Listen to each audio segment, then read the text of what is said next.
దేవుడు అంటాడు, నా మాట వినుట మీకు శ్రేష్టం, మంచిది. ఈ లోకములో శ్రేష్టమైనది ఏదైనా ఉంది అంటే దేవుని మాటలే.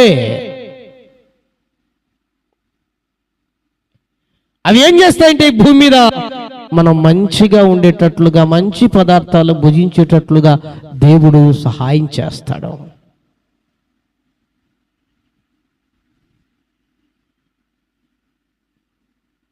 అలాంటి దేవుని మాటలను మనం వింటున్నామా?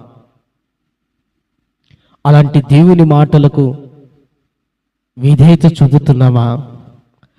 అలాంటి దేవుని మాటలకు లోబడుతున్నామా?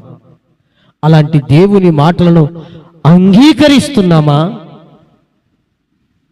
ఒకసారి ఆలోచించు.